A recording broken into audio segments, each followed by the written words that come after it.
Wow, this is pretty exciting. Looking at all these lovely people. We're honored to be here. We're honored to be local hosts working with MAPS for this conference. So thank you for coming. Thank you for giving us your attention. We're going to talk about ketamine today, specifically ketamine psychotherapy, which is one of the services we offer at our clinic. And we're going to talk about how ketamine is disruptive in many ways, good ways for the most part, but it's an uncomfortable disruption in mental health. So to kind of put things in perspective, I think you've heard some reference to these kind of alarming statistics a little bit, but we're in the midst of a depression epidemic. And with the depression epidemic, we're also in the midst of a suicide epidemic. So unfortunately, in this country and worldwide, depression is relatively common. I put up some statistics from the CDC from a few years ago, and back in 2017, 7% of the US adult population suffered from major depression. Around that same time, in 2016, 45,000 people died by suicide. And what's worse, suicide rates are increasing exponentially, and they have been since 1999, so up to 2016. From that time period, a 28% increase in suicide. And depression is a leading cause of disability worldwide and in this country, particularly in young people that are working and trying to go to school. So to kind of give you an idea like how psychiatric treatment works for depression in the United States, this is a little synopsis of a current treatment paradigm most of us follow. If a person comes to a mental health professional, a therapist, a healer, a psychiatrist, and their depression symptoms are mild, they're still functioning, but they're not feeling good, they don't have to take medication. Often they can just have some intervention, some changes in their lifestyle, work on diet, meditation, yoga, exercise, psychotherapy, all those things usually are plenty enough to get a person feeling better out of mild depression. But for those who need medications, we kind of follow this treatment algorithm that's been worked out for the last several years in psychiatry, and it's kind of the best tool we got right now. And so for people who are prescribed antidepressant medications usually, only about a third actually significantly improve with the first medicine they try. And ultimately, going through this algorithm, all the people that come to us for treatment for depression, about 2/3 of people get better. Sorry, I'm going to set this down. But 1/3 of the people that seek treatment never get better. And those folks, we say, have treatment-resistant depression. And that's kind of where ketamine comes in. So treatment-resistant depression is very difficult to treat. Maybe 10 to 15% of the time it's going to get better with any intervention, medicine, psychotherapy, anything. But with ketamine, it improves at a much higher rate. If you look at all the data out there, response rates are hovering 60 to 70%, sometimes better, sometimes a little worse. So kind of moving over to ketamine, a lot of you are probably familiar with ketamine, you've heard of it.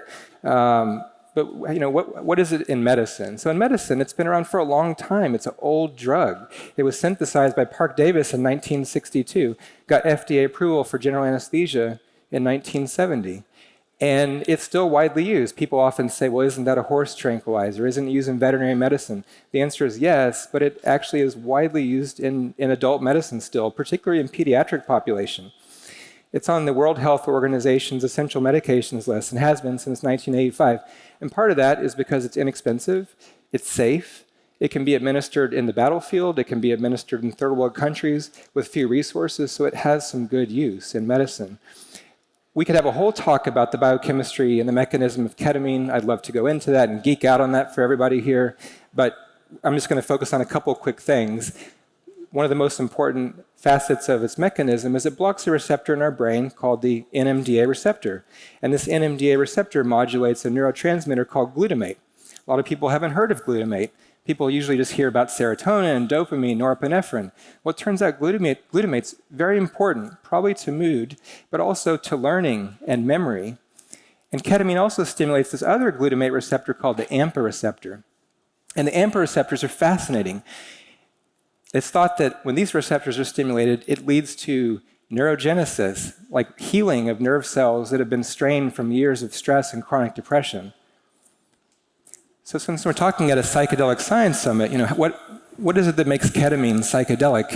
Admittedly, it's not a plant medicine. It's synthetic compound. But in a certain dose range, it's not anesthetic, it's psychedelic. The mechanism for this isn't entirely clear. There's some theories.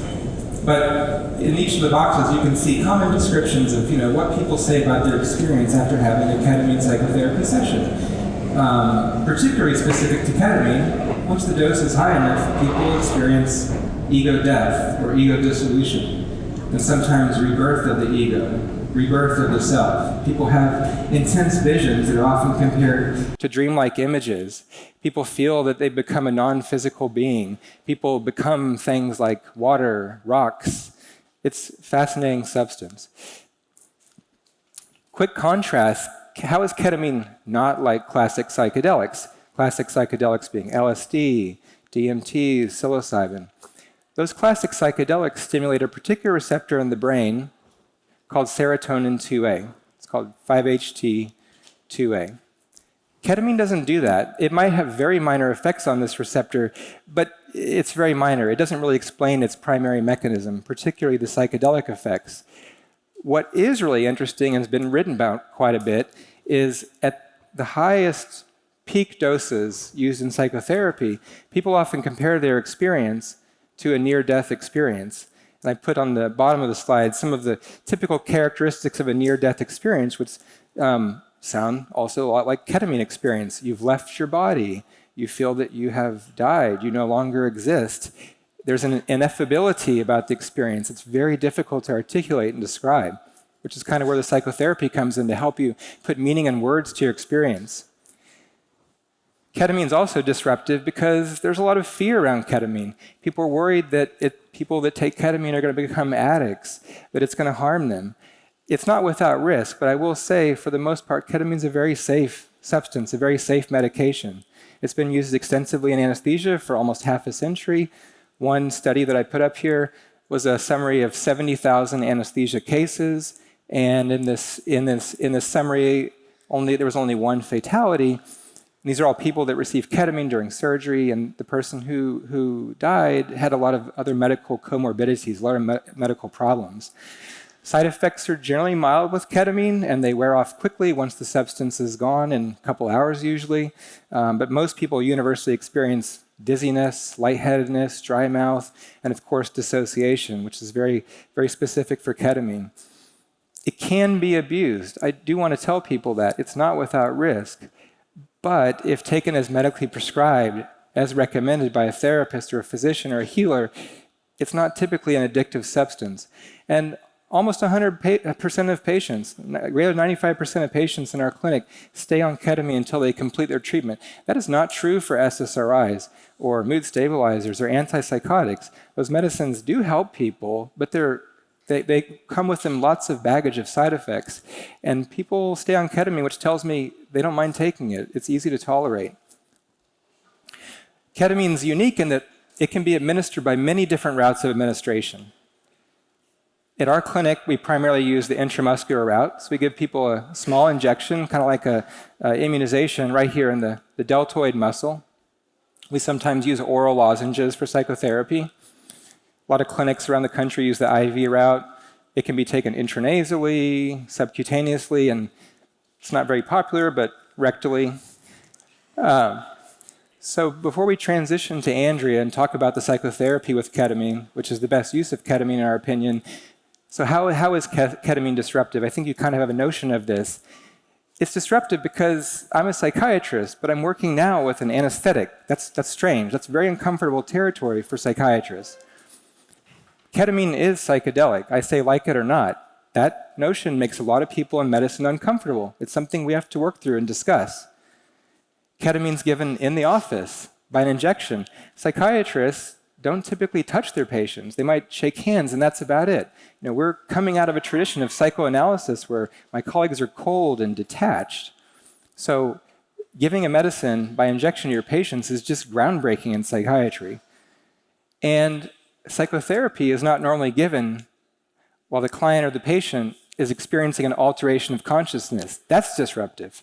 So everyone gets very uncomfortable with ketamine, but that's why it's also a lot of fun to talk about. So with that, I'm going to turn it over to Andrea. Thanks. So Brent gave us an explanation of what ketamine is and how it's used medically. And I'm a therapist, and so we kind of combined forces and did therapy and medicine together. And in our experience, medication and therapy work better oftentimes than either one alone, whether it's, Zoloft and therapy or just therapy, sometimes it works better. So if we can use ketamine when other medications, other therapies have been ineffective, then let's try it because it can be more effective. I assume here most people have tried a psychedelic experience or had a psychedelic experience, and you may or may not have had some revelation or exciting visions or whatever you want to call it, right? Hallucinations. But sometimes something deep comes out within you, and imagine how fruitful that would be if you were with a trained therapist to talk to you about why did you see, your dead grandmother, or why did you see rainbows coming out of a volcano? What does that mean? What does that say about you? And so we feel like there's a missed opportunity if you're receiving ketamine and you don't have somebody to help you understand what you just went through, or if you go through a psychedelic and you don't have somebody to help you understand what you just went through, especially for persons with mental health concerns, because, who knows what could come out, trauma, past abuse, thoughts about their life because they've had depression or anxiety, these kind of things. So the ability, and then another reason why this is helpful, and I think this is why maybe they invited us, is because we're able to normalize the use of a psychedelic experience in a medical setting, and something that all walks of life could maybe be introduced to in a way that is not maybe off-putting because it's not their culture or they feel unsafe. But when they go to their doctor who takes insurance that they've been seeing for years, and he suggests doing a psychedelic experience, to your regular guy, regular girl, it kind of opens up the window to all these other great medicines that are out there that may be illegal right now, but to just open minds, broader perspectives. And then lastly, as a therapist, when I've done ketamine-assisted psychotherapy for my long-term therapy patients, it's so rewarding because I can use stuff that they've experienced in that session for years. It's really wonderful. So for us, when we do ketamine-assisted psychotherapy, we have quite a rigorous intake and all of the steps to get somebody into our clinic. We don't do it lightly. But we are primarily treating mental health disorders like depression, anxiety, PTSD, and co-occurring disorders with that as well. But at the very least, we hope to give somebody in that window that we do the experience a timeout from ordinary mind. And if any of you have experienced any mental health concerns, often you experience them indefinitely and constantly, and it's such a pleasure to give somebody, 2 hours off of that depression, and then they can come back differently, and maybe view themselves with more self-compassion, and then we can work on giving them different perspectives and new insights that weren't there before. And if just briefly we can get out of these negative thought patterns and negative behaviors, then as a therapist, when we do integration sessions and we talk about it later, we can help, remind them of the progress that they've made and to stop doing that pattern. I'll notice things like, they've planned for years to go exercise or join a gym, and they do after doing ketamine, and it's like, well, let's just build on that. And no, maybe we didn't cure your depression in one session, but now you're working out, and that's something that's been your goal for a very long time. Ketamine-assisted psychotherapy is very unique to my profession. I'm a social worker, and so a lot of people don't really understand how it works. So many of you probably know about the use of psychedelics and having a proper set and setting. So we do set an intention and what do you hope to get out of here? Why are you here?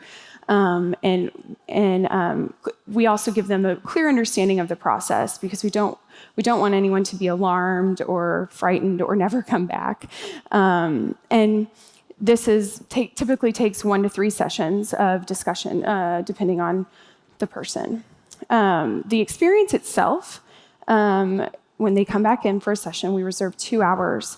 And my role as a therapist or the therapist in our clinic is to basically hold the space for the client and be a guide in a way that is supportive of what their goals are. And there's a wide variety of what can happen to somebody in a ketamine session or somebody can experience. And it's really actually unpredictable. You might think, oh, I have a lot of psychedelic experience, I'm going to be fine. That actually has come back to hit those people. And then some people that you never had a psychedelic experience, they're like, I didn't really feel anything. So we start people out on a weight-based protocol for safety, and then we can get to varying levels of experience through anything from kind of like a deep meditation to visuals, reactions, ego dissolution, or feeling of a near-death or death experience. Which is all useful for the therapy. And as a therapist, I sit there and kind of transcribe everything that's happened. And then afterwards, like after the it's about 45 minutes of intensity, we kind of review what happened and what did you remember. And I'm transcribing and talking about what I remembered, and we integrate it together.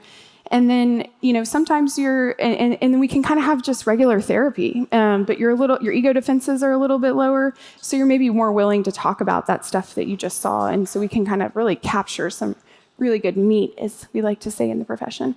And then I'm there to help them see how they're different and maybe see how they viewed themselves differently. Just, do your typical therapist thing. Every therapist is a little bit different in their background and dynamic, which is awesome, because then each experience is going to be, slightly different for whoever you're with. And then we just process and analyze on a deeper level throughout our integration sessions and moving forward. So kind of quickly jumped to an article my husband and I published with a cohort of 230 between two other clinics with 230 patients receiving ketamine-assisted psychotherapy. And while all the clinics is slightly different in how we practiced, we combined our data, and I felt like this chart was the most significant and easy to see how the KAP significantly decreases depression and anxiety. So we use the Beck Depression Inventory and the Hamilton Anxiety Measure to see where they started, and I have a note here. And so we found that the average scores of depression were a moderate between 20 and 28 in a range of up to 63, and then they decreased on average 11 and a quarter, which is huge, after doing a few ketamine sessions, to decrease 11 points on your depression scale. And that was just the average, and it went to mild depression. And then on the anxiety scales, it went from moderate to mild, decreasing 5 points on average. And we also found that that those with the most severe symptoms, those people with suicidality and like more chronic depression, showed more benefit than those with mild symptoms. So this is your average of everything, but it's really remarkable to see those ones that have suffered maybe not the most, but the longest. And so I also put a little box up here of some of the session insights. And so while I gave you the quantitative data, this is the qualitative data of being a therapist, of why you keep doing what you're doing, is when people say these kind of things, it's like, well, I can't stop providing that kind of work. Just a general openness towards themselves, towards others, recognizing that they have good inside of them. That's, as a therapist, I'm just trying to get them to see that for years, and then when they get it on their own, you're like, yes. And to not be affected by their depression, even briefly, just feels like such a gift. And hopefully, if we can set up the right protocol for them, they can use that moving forward. So, lastly, I just want to put out there, who is this for? It's not for everybody. But like I said previously, more severe showed the most benefit. And for whatever reason, the older the person was, they showed higher reported benefit as well. Take that for maybe, Michael Pollan says the psychedelics are lost on the youth, so maybe that's why. I don't know. They have more experience to have visions about. I'm not really sure. But so we do want to always put out there that 20 to 30% of people do not show significant improvement with ketamine. And so that's something that can be disheartening for others, if they've tried a lot of things. We also found that it was interesting, less effective for those that were very rigid, had very rigid belief systems. And again, take that for what you will, that they just aren't ready for maybe the psychedelic experience, or maybe aren't prepared enough. So what we try to do for those people is do more preparation for what a psychedelic experience might be like.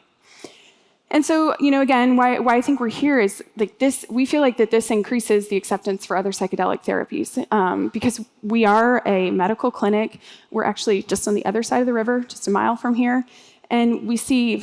I think we have like 3,000 to 4,000 patients, and only about 10% of them are receiving ketamine treatment.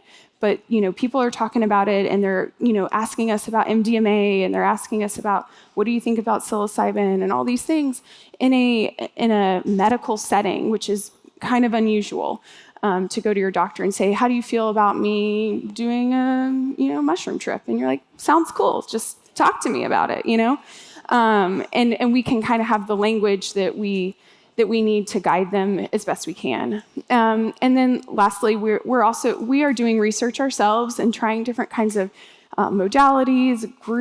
We're in 2020, hopefully we're going to be doing group ketamine integration, group ketamine experiences. We have therapists doing other kind of treatments and protocols to we're trying to establish something here that could be recreated and that other people are using in other ways with the ketamine. And trying to make it accessible to as many people as possible that wouldn't have otherwise been aware of these medicines. And so those are our resources, and it looks like I've saved about 4 minutes for questions. They're trying to shorten it up a little bit, so I think I'm going to tell him where to go. I have somebody right there, if you can go to her in the middle. Hi. My name is Hannah. I want to say first, thank you guys for coming and sharing your experience. Weaning off antidepressants is really, really hard, and a lot of people don't talk about it. I was wondering if ketamine could be used to transition those patients off of major antidepressants, and if so, like how would you kind of go about that? Would you like to answer that? Sure. No, that's a great question. Thank you. So a lot of people, they're frustrated with how they feel. They often come to us already on antidepressants, sometimes multiple medications that maybe are helping a little bit. So the idea is if we talk to them about ketamine psychotherapy, they do the treatment, and best case scenario, if it's effective for them and their depression remits, they're depression free, then we begin a plan, usually after a month or so. We don't want to rock the boat too quickly, but then we begin a plan of having a serious conversation about, hey, let's talk about what you're on. Is there anything that you suspect isn't fully effective or side effects are just too much to deal with? And we just take one at a time and try to taper them. And most of the time it goes well, and we can get them off the medications. But even sometimes I'm surprised. Sometimes we'll get down to like a Prozac, and they think Prozac's not doing anything, Prozac's gone, depression comes back immediately, so maybe the Prozac was doing something. But the answer is we do try to get them off antidepressants, and most of the time we're successful at that, and that's a very gratifying thing to be able to do for your patients. Another question? Right here. Where's our mic guy? Yeah. Kind of a two-pronged question. When they started marketing esketamine, the nasal spray, they initially indicated that they had modified it so that it was not psychedelic, so that you would not get that experience. Though you'll notice in the warning sheet, it definitely talks about it. So I guess the question I have is twofold. One, what are your thoughts on esketamine? As a psychiatrist, I'll tell you, I think it's set up to fail personally. I think ketamine offers a lot, but I want to know what you think.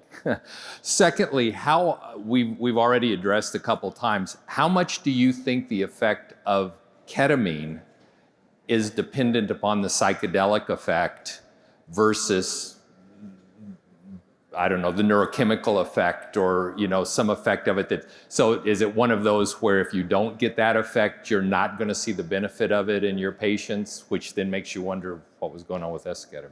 Well, I can answer the second part of that question. I know you can certainly answer the first part.